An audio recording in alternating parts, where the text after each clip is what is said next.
Ouais, ben, un tout nouveau pays pour Mr. J.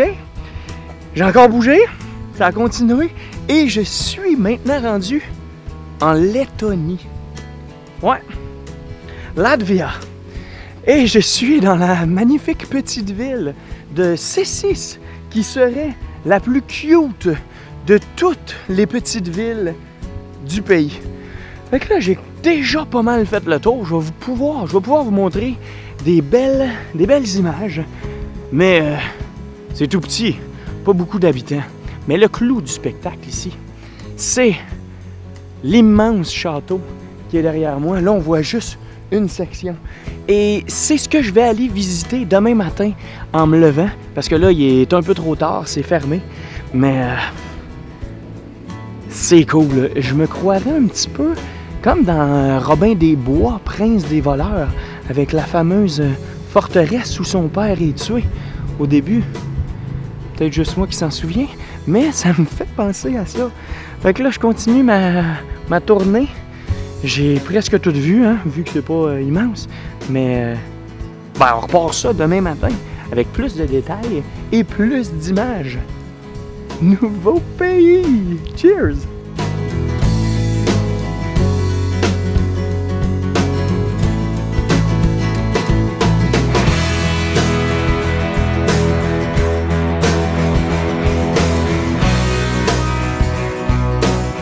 Ouais, ben on a déjà quitté l'Estonie.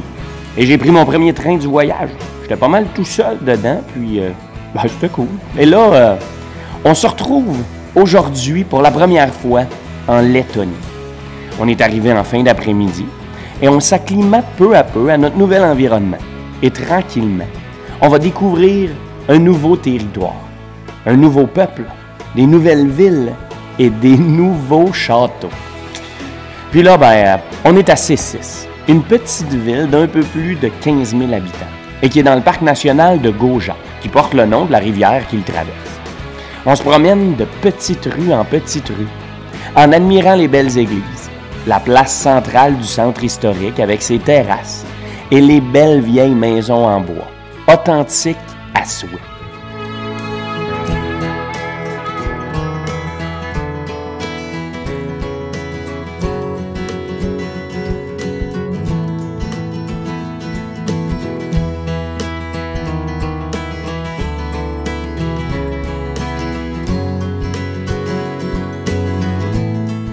Cēsis est une éblouissante localité dont le charme culturel et historique n'est plus à démontrer. Là, ben, on apprécie le calme du grand parc principal. Un vaste espace au relief accidenté et qui est surplombé par la silhouette massive de l'ancienne forteresse. On y découvre un beau petit lac artificiel, des belles sculptures et une magnifique église orthodoxe.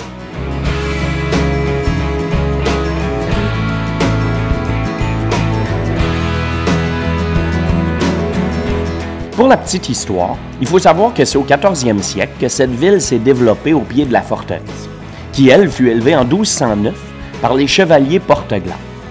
Du fait de sa position centrale, la cité est vite devenue la capitale de l'ordre de Livonie, rôle qu'elle allait assurer jusqu'au 16e siècle, jusqu'à ce que les conflits qui règnent sur le territoire, avec les Russes, les Polonais et les Suédois, entraînent la destruction de la cité. Les différentes batailles et les sièges causent d'importants dommages à la place forte, qui est finalement abandonnée pendant la guerre du Nord au début du 18e siècle.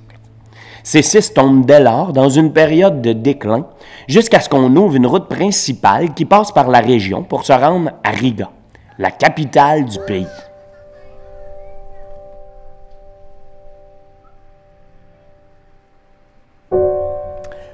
On commence notre journée en se dirigeant directement vers ce qui est appelé le Nouveau Château et qui abrite le musée d'histoire locale. Il y a un petit point intéressant. Il faut savoir qu'il y a une section du musée qui est consacrée au drapeau letton. Pourquoi? Parce que c'est le premier bâtiment du pays où flotta l'étendard national, le 13 octobre 1988, ce qui annonçait ainsi l'indépendance à venir du pays.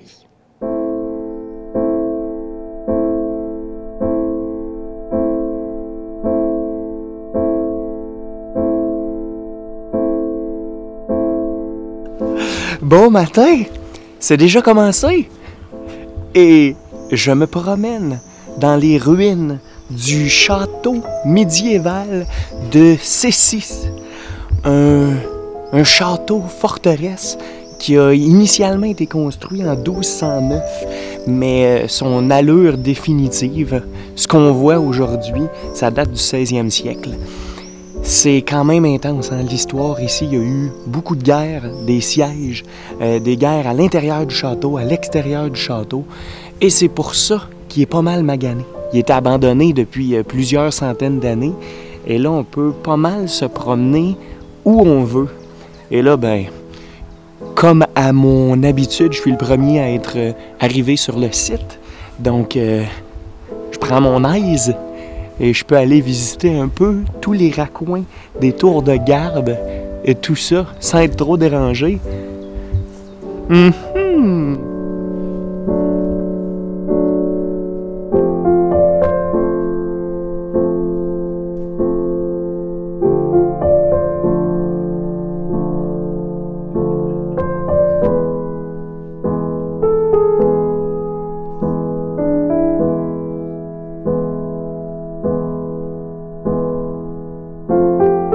Ce remarquable château est l'emblème de la ville de Cessis. Il a été construit en 1209 et au cours du temps, il a subi des dommages considérables. Heureusement, il a été réaménagé suivant son premier plan de construction. Ici, on a la chance de contempler des remparts imposants, des murs fortifiés, puis on peut explorer tout ça et en plus, on peut découvrir ses multiples pièces secrètes. Sérieux, le château de Wendon nous fait véritablement voyager dans le passé. Et tout un passé à part ça. Et c'est pas n'importe quoi qu'on explore aujourd'hui, parce que c'est en fait le château fort le mieux conservé de l'ordre teutonique en Lettonie.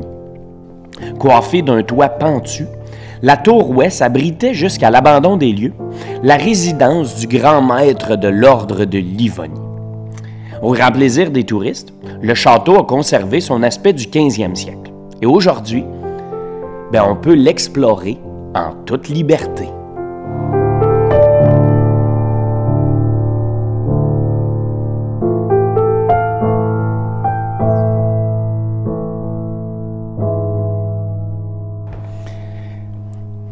Avouez que c'est quand même débile de se promener comme ça dans le passé historique de la place, de retourner dans l'histoire du temps et d'essayer de se sentir des centaines d'années en arrière, dans le temps des chevaliers. Je suis quasiment tout seul.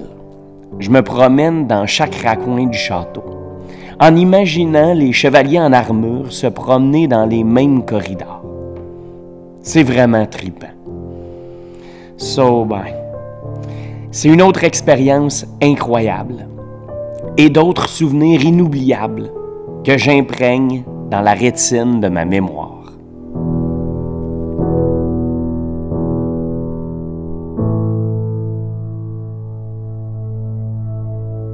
Ouais, c'est peut-être pas le plus gros que j'ai visité, mais c'est définitivement un des plus beaux. Un des... peut-être pas le mieux préservé, mais... je sais pas, des fois c'est dur à dire. Bref, il est pas pire pantoute.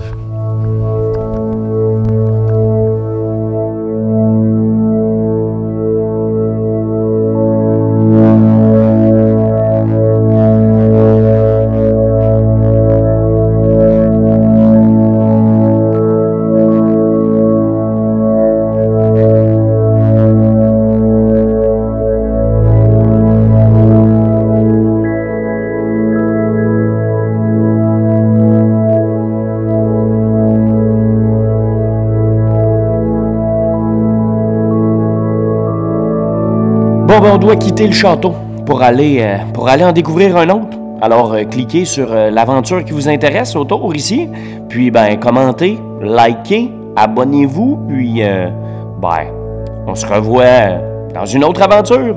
Ciao là!